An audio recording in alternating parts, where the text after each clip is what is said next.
Então, nós temos aqui a Guerra da Coreia e o fim da Guerra Fria, né? Iniciamos as nossas primeiras aulas sobre o contexto da Guerra Fria, que além de ser uma luta através dos armamentos e através da destruição que houve pela Primeira e a Segunda Guerra Mundial, houve uma reflexão também mais acelerada entre os povos, principalmente as nações que ficaram totalmente destruídas no período da Segunda Guerra Mundial, gerando justamente aquilo que nós chamamos de Guerra Fria, que é aquilo que nós temos representado aí nessa imagem, uma guerra de ideologias, principalmente as ideologias nascentes com a modernidade, lembrando da Revolução Industrial e da Revolução Francesa, que fizeram nascer e crescer o capitalismo. Consequentemente, nós temos os Estados Unidos como um dos principais expoentes do capitalismo, e em contrapartida, aqueles teóricos que foram escrevendo e falando contra o capitalismo no sentido de grande exploração dos meios de produção por parte daqueles que detêm esses meios, gerando-se outra ideologia, que é justamente o comunismo. Então, na Guerra Fria, nós temos essa luta entre esses dois, né, os Estados Unidos da América, que levantam a bandeira do capitalismo, e a União das Repúblicas Socialistas Soviéticas, que acabam levantando a bandeira do comunismo. Duas formas de se organizar a sociedade, dois embates de ideologias presentes justamente aí na Guerra Fria, e até hoje nós temos essa discussão. E, na verdade, é interessante que nós conheçamos como é que surgiu essas fontes ideológicas, fazendo assim uma reflexão comparativa entre elas, né, entre o comunismo, de um lado, e o capitalismo do outro. Então, na aula de hoje, nós iremos ver justamente a Guerra da Coreia e o fim da Guerra Fria.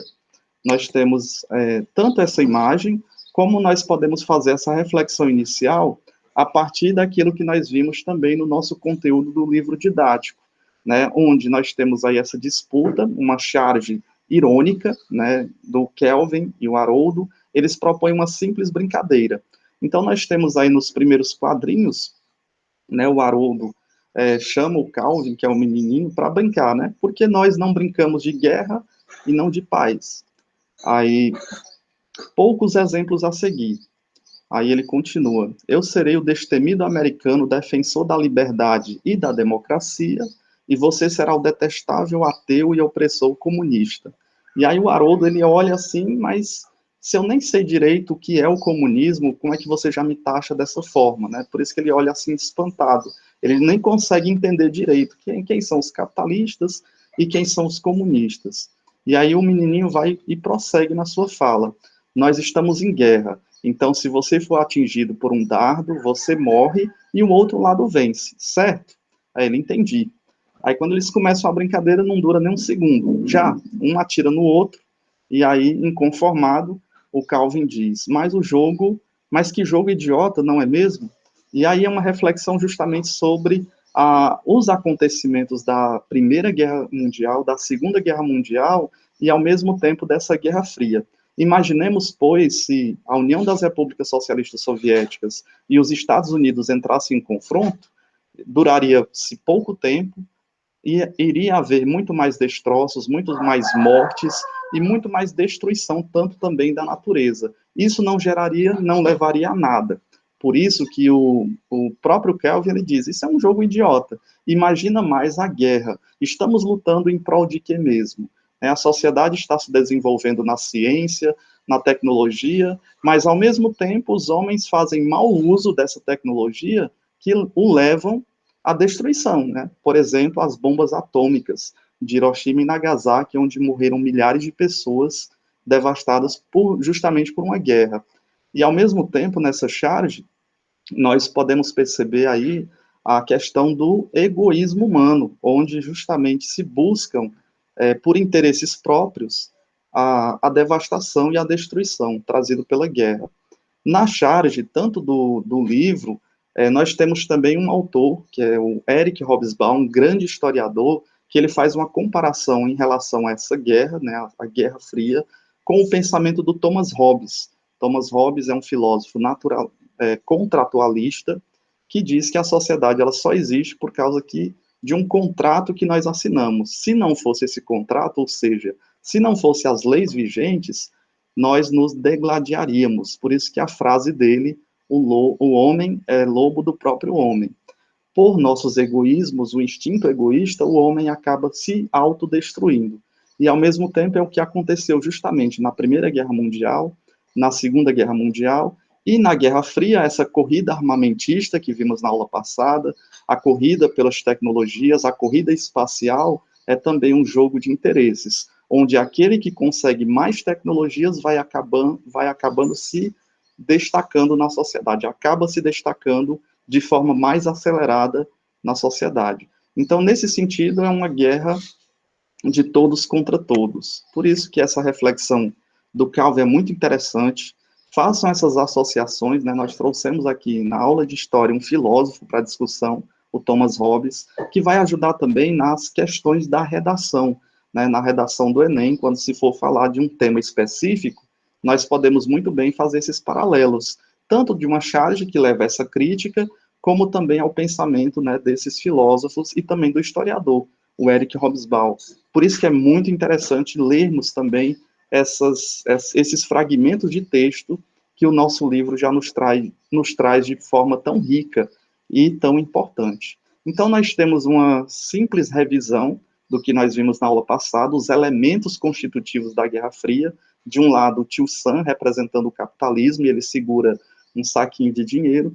Do outro lado, né, o contexto da Rússia, da União das Repúblicas Socialistas Soviéticas, nós temos o frio, né, da neve. Então, nós temos um urso representando a Rússia, e acima da pata que ele está ali levantado para bater no capitalismo, nós temos os símbolos da União das Repúblicas Socialistas Soviéticas, ou o símbolo do comunismo, o martelo, que representa os trabalhadores das fábricas, e a foice, que representa os trabalhadores do campo, nesse contexto, justamente a partir da Revolução Russa.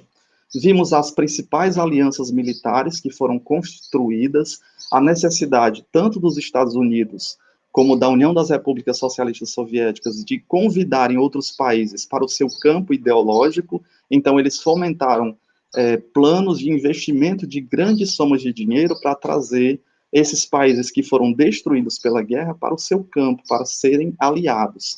Em contrapartida, esses países cederam espaços para que as armas tecnológicas fossem testadas, as bases militares também fossem construídas.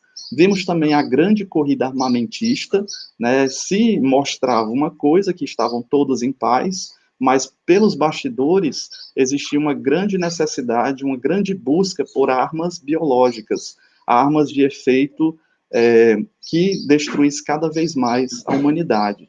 E justamente nesse período é que surgem os grandes infiltrados, né, ou as grandes corporações dos agentes secretos, a KGB, a CIA, todos esses que nós ouvimos pelos filmes de ficção, eles existiam de fato na Guerra Fria, né, os espiões secretos para averiguar se havia realmente a construção de armas bélicas às escondidas. E foi comprovado que sim. As duas potências estavam justamente procurando produzir cada vez mais armas de destruição em massa, né, de grande destruição. Vimos também a corrida espacial e, consequentemente, a internet. Então, todos os benefícios que nós temos hoje, inclusive, ao utilizar a internet ou os meios de tecnologia, nós agradecemos, de certa forma, também a Guerra Fria, porque houve uma aceleração dos cientistas, pesquisadores, em desenvolver essas tecnologias. A própria internet surge nas bases militares, justamente de forma também muito escondida, apenas os generais, os serviços mais secretos do exército tinham acesso aos grandes computadores, que eram muito lentos, mas lentos para os nossos dias e muito rápidos para aqueles dias que estava se iniciando. E vimos também a questão da corrida espacial, né? Nesse período da Guerra Fria também se lança o primeiro satélite para o espaço, Sputnik, da Rússia. Também o primeiro homem pisa na Lua, né, o Neil Armstrong, dos Estados Unidos. Então, essa corrida espacial também é uma forma de demonstrar o seu poderio, a sua ação efetiva nesse contexto da Guerra Fria, nessa bipolarização entre o comunismo e o capitalismo. E justamente na aula de hoje nós estaremos aí nos passos finais para entendermos a Guerra Fria. Tiveram diversos confrontos, né, como a Guerra do Vietnã, Cuba, dentre outros confrontos, mas nós iremos nos situar, principalmente na aula de hoje, na Guerra da Coreia, né, na divisão entre Coreia do Sul e Coreia do Norte. E aí nós iremos ver o que foi esse pacto que fez essa separação das duas Coreias, como é que elas começaram a se organizar. A explosão do conflito, né, o que foi que gerou esse conflito, a guerra em si, o acordo de paz que foi estabelecido, e aí nós finalizaremos a nossa aula justamente com o fim da Guerra Fria. E aí nós temos justamente nessa imagem essa divisão, né, entre Coreia do Sul e a Coreia do Norte. E aí nós iremos justamente perceber como esse jogo ideológico, né, de capitalismo e comunismo acabou separando diversas pessoas.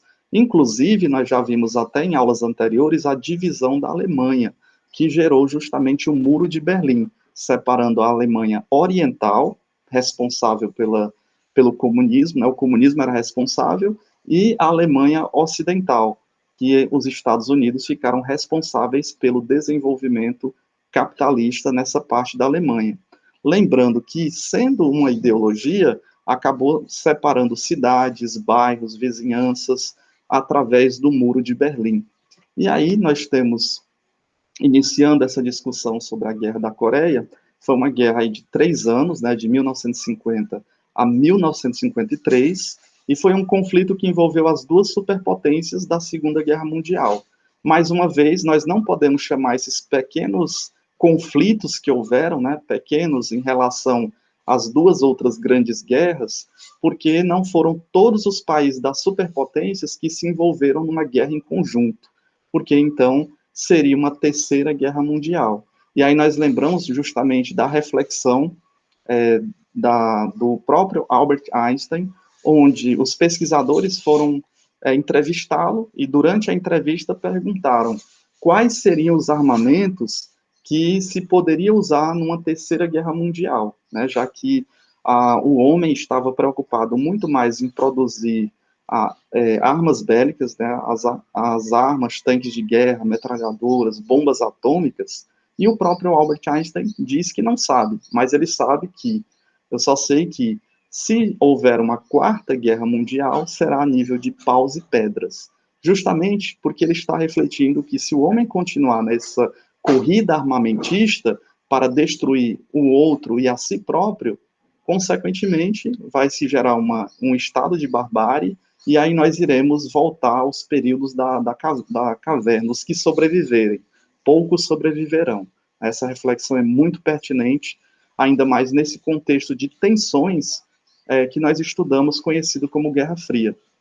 E aí nós temos, de um lado, mais uma vez, os Estados Unidos, colocando ali um mapa sobre a mesa, os Estados Unidos e a União das Repúblicas Socialistas Soviéticas, dividindo os países, procurando novos territórios, novas pessoas para trazer para o seu exército, justamente porque eles têm medo de um confronto real entre um e o outro, né, entre o comunismo e o capitalismo. Até hoje, quando nós nos perguntamos e nos referimos a esses termos, né, o que é o comunismo e o capitalismo, é gerado ainda muita discussão e, às vezes, existe algum negativismo em relação a um ou ao outro. E isso foi construído justamente pelas tensões geradas a partir da Segunda Guerra Mundial e a partir também, principalmente, da Guerra Fria, né, nos filmes, nos desenhos, nos meios de propaganda, sempre se disseminou a valorização de um meio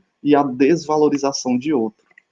E aí nós temos, nesse contexto de 1950 a 1953, da Coreia, nós temos a divisão dessa Coreia, que é uma península do leste da Ásia. Nós iremos ver até um mapa que vai nos situar melhor a compreensão visual, que em 1910 foi anexada pelos japoneses em meio às disputas territoriais envolvendo Japão e China. Quando nós vemos lá no contexto da Primeira Guerra Mundial, né, o surgimento da Primeira Guerra Mundial, nós vemos que o Japão começa a se diferenciar dos demais países. Existe justamente um confronto muito intenso entre o Japão e a China, e a partir de 1910 nós temos essa anexação dos japoneses pelo território da Coreia, né, que pertence à China. E aí se integrou o Império Japonês até 1945, que foi justamente o fim da Segunda Guerra Mundial, e após o conflito, as duas superpotências ocuparam a península, com base no paralelo 38 Norte. E justamente por se localizar nesse paralelo, que nós estudamos também no campo da geografia, por isso que a história tem que fazer esse diálogo interdisciplinar, né, esse paralelo 38 vai ser crucial para dividir a Coreia do Norte e a Coreia do Sul, não importando se existem famílias que estão ali no território físico. O que vai importar justamente é como eles pensaram a partir desse paralelo. Então, ao norte desse paralelo ficava a região sob a influência dos soviéticos e ao sul a região sob a influência dos Estados Unidos, ou seja, ao norte ficava sob a influência do comunismo e ao sul ficava a região sob a influência do capitalismo,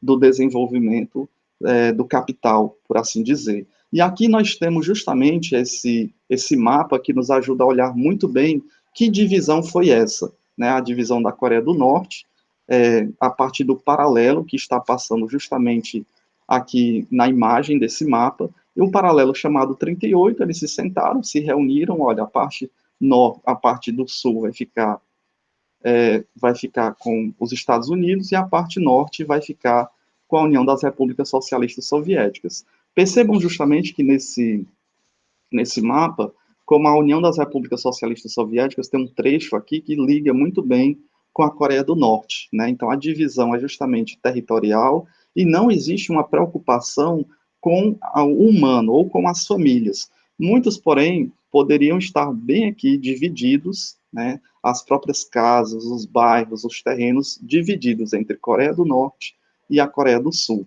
E aí nós vemos justamente a ofensiva norte-coreana em 1950, que é justamente essa seta vermelha, que mostra o confronto entre Coreia do Norte e Coreia do Sul, porque agora, se antes eram juntos, né, se pensavam igual, agora estão totalmente divididos por duas ideologias e acabam sendo inimigos, né, inimigos para sustentar justamente as ideologias predominantes. Nós temos uma contraofensiva, que é a setinha azul, né, sul-coreana e norte-americana em 1950, e essa contraofensiva norte-coreana e chinesa em 1950. E aí nós vemos justamente os grandes embates entre as tropas, os exércitos, o financiamento dos Estados Unidos e da União das Repúblicas Socialistas Soviéticas, para que essa disputa ideológica se concretizasse nesse campo, nesse território. Então não se importava o número de pessoas que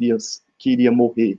O que se importava mesmo é qual das duas ideologias seria a mais predominante e a mais vigente, né? Como dois lados opostos, cada um carregando a sua verdade e a sua verdade concreta. E a partir daqui também lembro e agradeço mais uma vez o posicionamento, né, dos alunos ao indicarem aquela HQ do Super-Homem Comunista. Eu achei muito interessante a perspectiva e a criatividade, né? Imaginemos que os heróis que são ditos trazidos pelos Estados Unidos tivessem o seu nascimento na União das Repúblicas Socialistas Soviéticas. Então, eles teriam também agregados os seus valores através do comunismo, né? Lembrando justamente que essa ideologia é totalmente oposta ao capitalismo, mas, ao mesmo tempo, aqueles que estão no domínio do poder desses centros, né, que se autodeclaram comunistas, aqueles que estão próximos desse governo ou fazem parte do governo, eles se apropriam também, de certa forma, dos meios de produção. Então, nós temos a explosão do conflito, né, em 25 de junho de 1950, houve uma invasão da Coreia do Sul, como nós já vimos até no slide passado, né, a Coreia do Sul capitalista pela Coreia do Norte socialista. Então, inicialmente, os socialistas soviéticos diziam que o território estava pouco, por essa divisão do paralelo 38, vamos avançar as conquistas do território, e aí, ao mesmo tempo, houve um financiamento dos Estados Unidos e houve uma contraofensiva da Coreia do Sul em relação à Coreia do Norte. E aí nós temos, nesse mapa, né, a China, a Coreia do Norte, Seul, Pyongyang e a Coreia do Norte, né? A Coreia do Sul e a Coreia do Norte nesse embate entre essas duas ideologias. Então, vejam só que essa bandeira ela está justamente dividida, né? Agora se criam novas imagens, se criam novas concepções e se cria-se um governo autoritário de um lado e do outro lado um governo que se diz democrático do outro. Lembrem-se da charge que o próprio Calvin ele diz assim, olha, eu serei o defensor da democracia e você será o comunista, aquele que é o opressor, né? Existe esse debate de ideias. Imaginem só os alunos que se estudam nessas escolas e em Moscou ou na Rússia, como a própria história pode ser revertida. Talvez se essa própria charge fosse criada na Rússia, seria o contrário. O comunismo é que é uma coisa boa e o capitalismo é que seria o opressor, né? Porque você é impulsionado constantemente às compras, né? Ao mercado. O capitalismo é justamente a mínima participação do Estado e a máxima participação do indivíduo na autonomia a partir da economia, do desenvolvimento econômico, enquanto o comunismo prega justamente o contrário, né? A máxima participação do Estado e a divisão de todos os bens entre todas as pessoas. E aí nós temos justamente as forças militares estadunidenses que intervieram durante esse conflito, né, já que a ofensiva partiu da Coreia do Norte. Então eles conseguiram deter os norte-coreanos, obrigando-os a recuar até o território chinês. As tropas chinesas apoiaram o exército norte-coreano e os governantes soviéticos também enviaram materiais e instruções militares. Mesmo havendo esse recuo desses dois povos, era necessário fomentar ainda uma corrida armamentista e uma corrida de desenvolvimento de novas tecnologias que levassem à destruição do inimigo, né? O homem agora está justamente intencionado a destruir esse inimigo, né? Então, quando se coloca o oposto, não se coloca justamente como se o oposto fosse o pior caminho possível. Então, as guerras eram conflituosas e eram constantes. E aí, mais uma vez, nós lançamos a reflexão, imaginem famílias que foram aqui totalmente divididas, quando se decidiu que a partir do paralelo 38, né, se separaria entre Coreia do Norte e a Coreia do Sul. Ao mesmo tempo, nós lembramos também lá da Alemanha, quando houve a Alemanha Ocidental e a Alemanha Oriental. Com o desenvolvimento do capitalismo, das cidades, do comércio, da indústria na parte ocidental, muitos que eram justamente da Alemanha Oriental acabaram fugindo para a região norte. Por isso se criou cercas para impedir essas fugas e, consequentemente, se criou o tão famoso Muro de Berlim, que teve a sua queda já no início da década de 1980.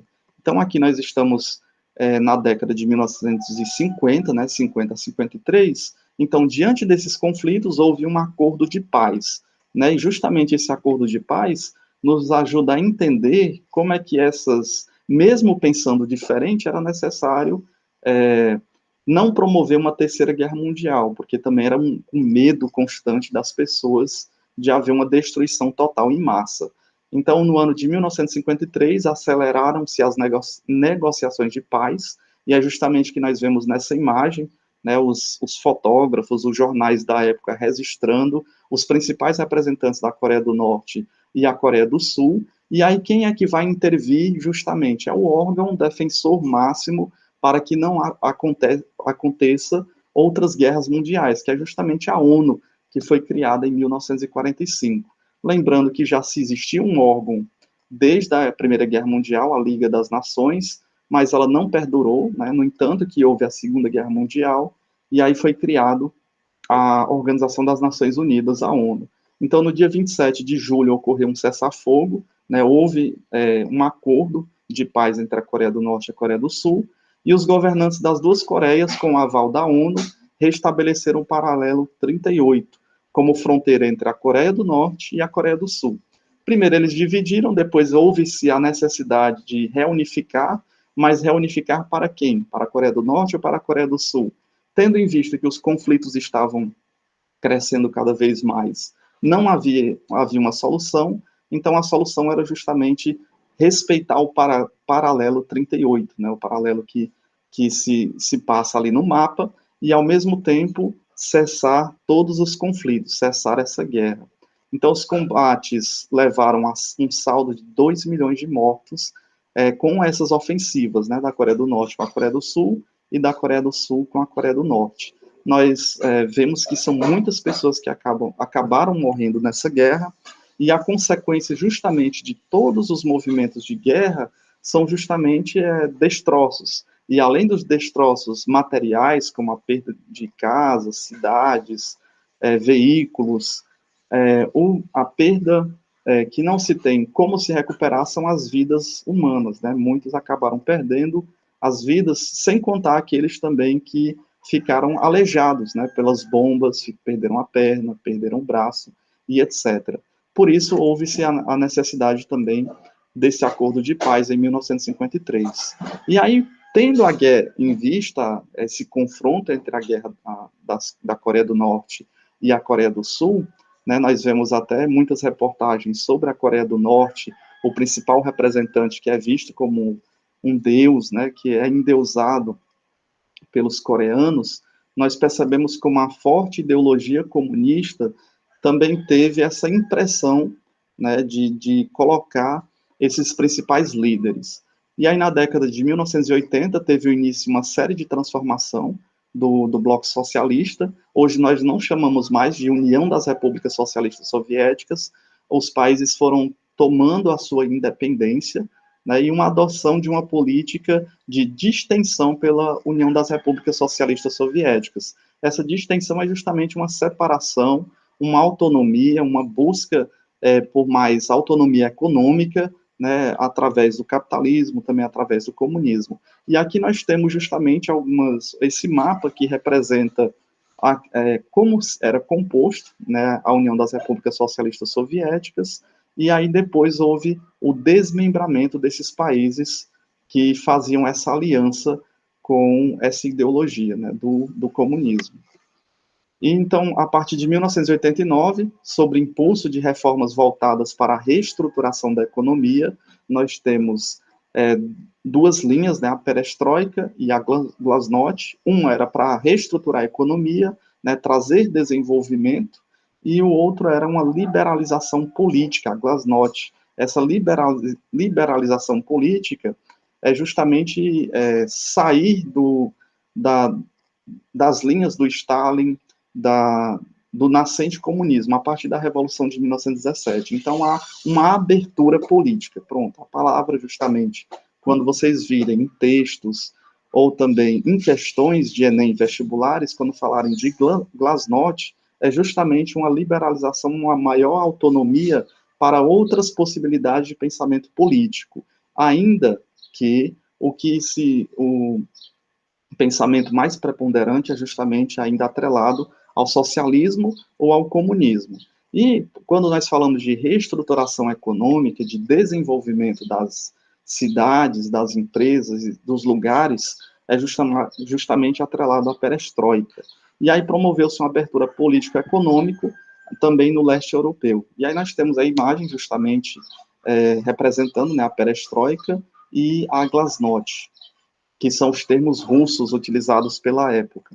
E no fim da Guerra Fria, essa charge nos ajuda muito interessante, porque nós temos um navio, né, um navio de símbolo comunista, mais uma vez aparece ali o martelo e a foice, e aí nós temos um dos últimos representantes, né, com a embarcação justamente furada, ele mesmo causa o furo, né, ele está ali abrindo, e a embarcação está afundando.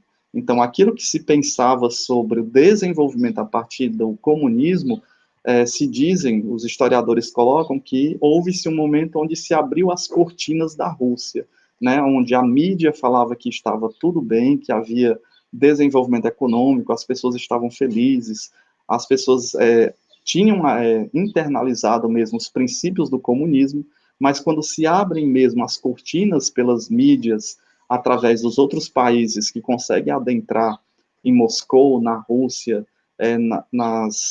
nos países da União da República Socialista Soviética, percebe-se que a maioria das pessoas está passando fome, miséria, estão passando necessidades, e o que há verdadeiramente é uma distinção entre aqueles que estão justamente no poder do Estado, e aqueles que estão trabalhando pelas obras, né, pela construção das obras. Então, acaba sendo aquilo que foi pregado pela mídia da URSS acaba sendo desvelado com o abrir das novas cortinas. Então, os governantes comunistas foram derrubados e o comando russo acaba sendo abolido. Não que a ideologia do comunismo tenha morrido, mas, ao mesmo tempo, é perceber que, dentro da Rússia, a partir de 1917, né, com os principais comandantes dados como comunistas, agora eles estão entrando em decadência pela abertura política e também pelos países que começam a se desmembrar da União das Repúblicas Socialistas Soviéticas. E aí nós temos alguns eventos que nos ajudam, assim, a entender os eventos mais marcantes da Guerra Fria, né, aqueles que nós podemos lançar várias reflexões em relação a esse jogo de ideologias que acabou mudando a vida de muitas pessoas, né, em lutas através de uma verdade única, né, uma verdade ou capitalista ou comunismo. Parece que não se chega a um meio termo.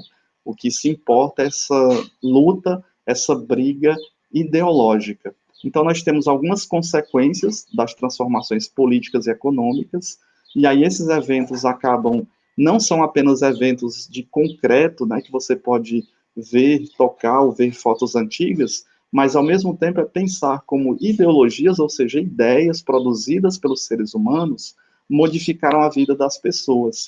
Então, em 1989, nós temos a queda do Muro de Berlim, não se sustenta mais esse jogo de capitalismo e comunismo dividido por um muro de concreto com milhares de quilômetros, né, que separou vilas, cidades e até cemitérios, né, quando se pensou em construir o Muro de Berlim, estava definido um território entre capitalistas e comunistas. Em 1990, houve a unificação das Alemanhas, né? Imagine, você é da mesma nação, fala a mesma língua, mas você foi separado por ideologias. Então, você é até convidado a entrar no exército para lutar com um inimigo que era até seu parente, por exemplo, que foi dividido pelo Muro de Berlim. Essas situações, elas ficaram marcadas na história da humanidade. E em 1991, nós temos 3 anos sequentes, né? A queda do Muro de Berlim em 89, a unificação das Alemanhas em 90, e o desmembramento, né, a ruína do Império Russo, né, da URSS, através do desmembramento da União das Repúblicas Socialistas Soviéticas. Né? A União Soviética acaba se desmoronando. Mas, mais uma vez, se ressalta que a ideologia do comunismo foi atrelada a outros países, como Cuba, por exemplo, nós temos a Coreia do Norte, dentre outros países. Ao mesmo tempo, também se indica que nesses países houve uma efervescência ou para os meios de educação, de comunicação, né, de dizer que o número de analfabetismo foi reduzido em grande parte. Não que não seja verdade, mas, ao mesmo tempo, se coloca a questão de que quem lança esses dados para dizer que o número de analfabetismo foi reduzido é justamente a imprensa, ou então o governo local das suas regiões. E sabemos que, na sua grande parte, esses governos são totalmente autoritários. Mesmo a Coreia do Norte tendo o desenvolvimento de muitas tecnologias, nós sabemos que nem tudo é transmitido para eles. Até o acesso da internet é censurado, a mídia é censurada. Então, existe uma manipulação também do governo para que as pessoas fiquem presas àquilo que o governo queira passar, né, através das informações que o governo quer transmitir para essas pessoas. Não diferentemente a questão educacional, nós lançamos essa problematização, essa reflexão. De onde vêm esses dados? Né? Será que realmente existe a participação massiva das pessoas nas escolas? Será que o índice de analfabetismo realmente diminuiu nesse período da implantação do comunismo? Né? E, ao mesmo tempo, nós vemos também, em contraposição, no Brasil, a disseminação também dos ideais comunistas. Nós vimos até com Getúlio Vargas, nós vimos as principais articulações políticas, os principais escritores, também literatas, muitos literatas, que aderiram também às ideias comunistas, né? e escreveram também diversas obras muito ricas. Então, nós temos aí um contraponto, uma mescla, uma junção entre capitalismo e comunismo após a Guerra Fria, né, já que estava bipolarizado com a Guerra Fria, mas desde antes, quer dizer, na Segunda Guerra Mundial, já existia esse jogo, essas interrelações, né, de ideias. Não é à toa que o próprio Hitler, ao ir subindo ao poder de forma crescente, ele teve inicialmente um aval dos Estados Unidos, porque os Estados Unidos tinham o medo do crescente comunismo da União das Repúblicas Socialistas Soviéticas. Com as atrocidades causadas pelo Hitler, os campos de concentração e a perseguição a quem não fosse da raça pura e ariana, nós vemos justamente a união entre Estados Unidos da América e União das Repúblicas Socialistas Soviéticas em prol de um inimigo comum, né, que era justamente a Alemanha do Hitler. Como eles foram vitoriosos na guerra, quem está no poder agora são essas duas superpotências. Só porque essa superpotência da União das Repúblicas Socialistas Soviéticas vai perdendo cada vez mais força e também vai havendo esse desmembramento desses países atrelados a essa ideologia comunista.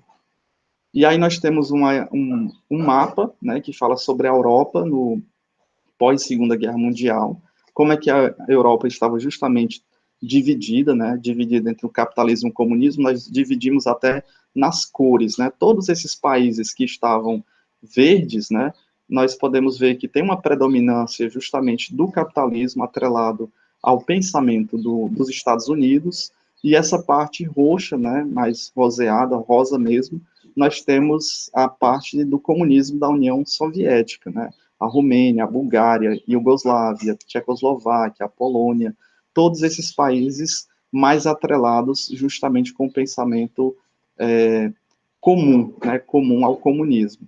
E já a Itália, a França, a Espanha, Portugal, o Reino Unido, a Irlanda, a França, a Suécia, a Finlândia, atrelados ao capitalismo. Aqui eu gostaria de ressaltar que, olha, justamente aqui no Reino Unido, onde vocês podem observar, e na França, acontecem séculos anteriores as duas grandes revoluções que vão fazer nascer o capitalismo como nós entendemos hoje. Claro que hoje nós temos outras conotações, mas o capitalismo nasce justamente a partir da Revolução Inglesa, ocorrida na Inglaterra, né, o desenvolvimento das fábricas, das indústrias, a ascensão da burguesia, e nós temos na França também a Revolução Francesa, que vai marcar justamente o nascimento do capitalismo na França. E aí fica a indicação de obras muito interessantes para lermos e entendermos o que seria mesmo esse capitalismo, né? A Riqueza das Nações é uma das principais obras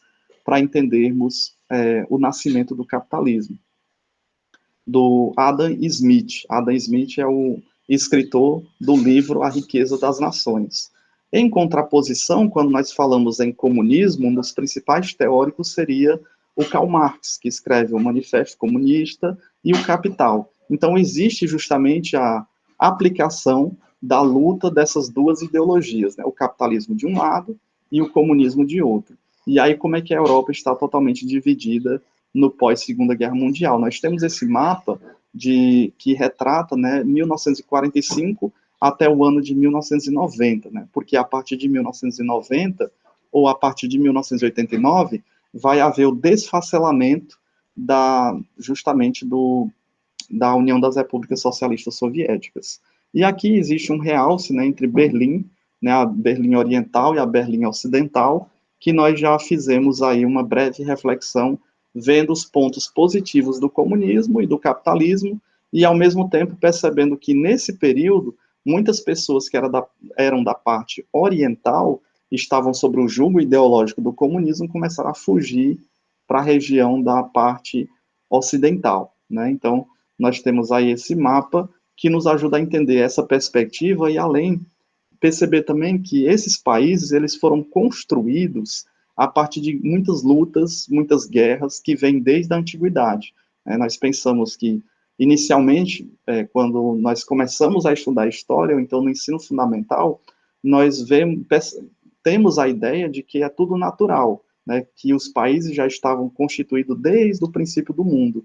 E aí depois, ao estudar a história, percebemos que houve tantos conflitos, tantas guerras, tantos jogos de interesse, que fizeram justamente os países terem essa demarcação, né? Os territórios estão muito bem demarcados e ainda existe o medo de que haja novos confrontos e aí se formem outros países, né? Ou então haja a extinção de outros países.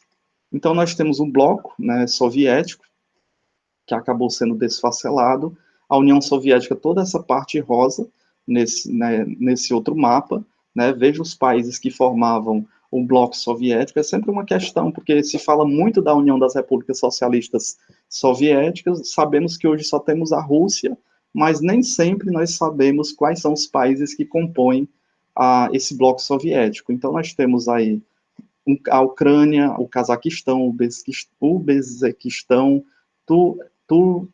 Turcomequistão, né, todos esses países que estão aqui muito próximos da Rússia. Nesse diálogo, a partir da Segunda Guerra Mundial, nós vemos a necessidade de ampliar o seu território, tanto desse lado também como dos Estados Unidos. Então, esses países que vocês observam aí, nós temos os de rosa, a União Soviética, nós temos os satélites europeus da União Soviética, que são justamente a Polônia, a Romênia, a Hungria e a Bulgária, e nós temos os países comunistas europeus que romperam com a União Soviética. Né? Ali nós temos a Iugoslávia e a Albânia, né? Esses dois países que inicialmente eram europeus, acabaram percebendo outras formas de estratégias de organização política e econômica e acabaram se desmembrando justamente da União das Repúblicas Socialistas Soviéticas. E aí, mais uma vez, o mapa retrata, né, de uma forma toda alaranjada, a maioria da parte, a Berlim Oriental, que está ligada ao comunismo, e a Berlim Ocidental, que fica ali numa região, num território grande, e ela está amparada justamente pelos benefícios que o capitalismo traz através dos Estados Unidos, né, através do desenvolvimento econômico. E aí nós podemos até perceber muitas marcas de carro, por exemplo, Volkswagen, vêm da Alemanha, e é justamente a partir desse desenvolvimento do capitalismo, né, o desenvolvimento acelerado do capitalismo. Lembrando que a Alemanha fica totalmente destruída com a Segunda Guerra Mundial. Ela já ficou destruída com a Primeira Guerra Mundial. Foi reerguida a partir do Hitler, da nova composição política, e aí foi destruída de novo porque perdeu a Segunda Guerra Mundial. Teve que pagar altas indenizações, tanto na Primeira como na Segunda Guerra Mundial, e teve que se reconstruir, se refazer. E, ao mesmo tempo, foi financiada por esses dois blocos, né? A Berlim Oriental, nós temos aí o financiamento pela URSS, e a Berlim Ocidental, o financiamento pelos Estados Unidos. E assim nós finalizamos a nossa aula de hoje, só para compreendermos os principais pontos que levaram ao fim da Guerra Fria, né, a partir de 1990, 1991, e aí, na próxima aula, já finalizaremos o nosso capítulo, percebendo como é que esses jovens que nasceram justamente, eram frutos dos soldados que voltaram da guerra, né, da Segunda Guerra Mundial, no contexto também da Guerra Fria, como é que esses jovens olhavam para a sociedade, né? Será que ainda havia o mesmo desejo de patriotismo, de defender uma nação, de lutar contra um inimigo comum, de matar o outro inimigo? Então se percebe que se criaram diversos movimentos, né, os movimentos de paz, de solidariedade, mas ao mesmo tempo nós temos algumas críticas a serem feitas a esses movimentos, né, o movimento hippie, a contracultura, todo esse movimento que foi criado justamente como uma resposta à Guerra Fria e, consequentemente, às duas grandes guerras mundiais. Então, o que será tópico, assunto da nossa próxima aula?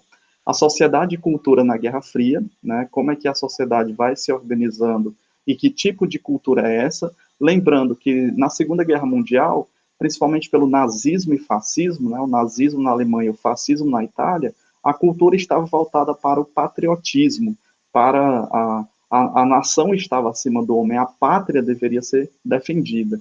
Com a Guerra Fria e as novas reflexões, surgem diversos centros culturais que são opostos a isso, oposto a essa pátria, né, a esse exacerbação da pátria, e em detrimento do indivíduo. Então, agora o indivíduo deve ser valorizado, a vida, as árvores, a natureza. Então, surgem esses movimentos, né? A contracultura e os movimentos de 1968, surgindo as grandes bandas de rock, o próprio John Lennon, que tem uma música muito interessante sobre, né, que fala sobre a paz. E aí nós iremos ver as mulheres em luta, o feminismo, os principais frutos também da Revolução Francesa, que vão justamente ganhar mais força agora nesse movimento da contracultura, os espaços para as pessoas menos favorecidas, ou os gritos de liberdade para aqueles que não tinham voz, né, os movimentos, os pequenos movimentos vão ganhar força, e muita força a partir desse contexto, e iremos ver justamente a juventude norte-americana nos anos de 1960, que é justamente esse texto, né, já que nós finalizamos aí o contexto da Guerra Fria, é o texto que nós temos sobre essa juventude lá na página 123. Né? Nós iremos analisar de forma minuciosa, de forma crítica, perceber também que esses movimentos, por mais que pregassem a paz e o amor, como nós temos aqui nessa imagem, né, que vai sendo construída, muitos pesquisadores, muitos estudiosos, historiadores, vão tecer algumas críticas, né? Que tipo de movimentos são esses? Qual é a necessidade desses movimentos e eles estão lutando em prol de quê? Né? São as principais perguntas que nós iremos nos debruçar na próxima aula da próxima semana, nesse horário.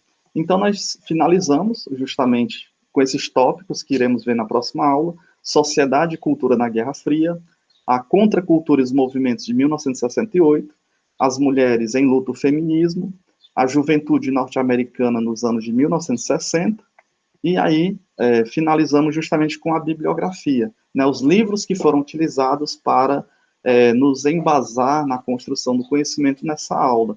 Né? Peço que, claro, leiam o livro didático, busquemos outras fontes, as histórias em quadrinhos, os filmes que retratam esse período, as músicas que também retratam esse período da contracultura, ou até do enaltecimento das culturas dadas pela Primeira e Segunda Guerra Mundial, né, os hinos que foram criados para motivar essas pessoas, ao mesmo tempo as músicas que foram contra esses hinos patrióticos, contra o nacionalismo, né, as músicas que refletem sobre o existir humano, são muito interessantes para nós entendermos o todo do contexto da Guerra Fria, né, do contexto que nós estamos estudando. Então, nós temos aí o Alfredo Bolo Júnior, História, Sociedade e Cidadania, do terceiro ano, o História Global, Brasil e Geraldo Gilberto Coutrin, e História da Caverna, a História das Cavernas ao Terceiro Milênio, que é a da historiadora Patrícia Ramos Braich, que é justamente o livro que vocês têm em mãos, que ajuda muito quando se lê um texto, reflete sobre o texto e se responde às atividades. Né? As atividades são justamente para a gente fixar as principais ideias que são construídas sobre o período estudado. Né? Por isso que a história é muito interessante e acaba lançando bases para discutirmos com outras disciplinas, né? O caso da interdisciplinariedade. Lembrei de um fato muito interessante que, por exemplo, vendo a Revolução Francesa e a Era Napoleônica, temos aí um estudo entre química e história. Né? O exército de Napoleão perdem a batalha contra os russos, e aí existem estudiosos, pesquisadores que dizem que houve uma doença que foi ocasionada pelo frio, né, de Moscou, né, o frio da Rússia, quando o exército francês chega lá. E esse frio acabou quebrando os botões dos uniformes dos soldados, liberando justamente uma substância química que causou uma doença nesses soldados. Eram 600 mil soldados, voltaram apenas 60 mil para a França. Então, nós vemos aí um diálogo interdisciplinar, né, entre a química e a história. Vimos também lá no início da nossa aula a questão das charges. Podemos trabalhar muito bem, tanto com a arte como com a literatura. Então, é um diálogo interdisciplinar, e aí eu peço que quando vocês estiverem estudando outro assunto de outras disciplinas, tentem fazer essa conexão. trouxemos até para o campo de debate o Thomas Hobbes, que é filósofo contratualista. Então, só aí nós já tecemos um diálogo com a história, com a química, com a arte e também com a filosofia, né? 4 disciplinas dialogando juntas e ainda mais com a física, quando nós vemos aí as principais construções dadas pelo desenvolvimento armamentista ou desenvolvimento tecnológico, nós vemos que houve um avanço dos estudos da física para se construir, mandar os satélites para o espaço, para mandar o primeiro homem que visitou a Lua, né? E aí então nós temos um diálogo muito interdisciplinar. E aí finalizamos justamente agradecendo o nosso jornal, que foi publicado dia 1º desse mês, a 30ª edição, né? Nós tivemos 30 páginas e iremos aí finalizar o nosso ano com a 31ª edição. Então, se vocês tiverem textos, desenhos, poesias, crônicas, mandem para o nosso jornal e nós iremos publicar, né? O William sempre mandava textos das redações que ele produzia, o Alisson Pedro também sempre manda muitos desenhos, o Ramon, o Jairton também, e o Marcos, né? O Marcos terminou o 3º ano no ano passado, nesse ano ele já mandou vários textos, poesias que ele escreve. Então, se tiverem poesias, textos, crônicas e desenhos, mandem para a gente compor o jornal desse mês. Então, nós finalizamos aqui a nossa aula de hoje, justamente refletindo sobre a Guerra da Coreia e o fim da Guerra Fria, essa bipolarização entre capitalismo e comunismo, ainda presente essas duas ideologias nos dias de hoje. Então, mandem as questões, né? Tiverem dúvidas, questões, podem mandar, e a gente vai solucionando de uma a uma.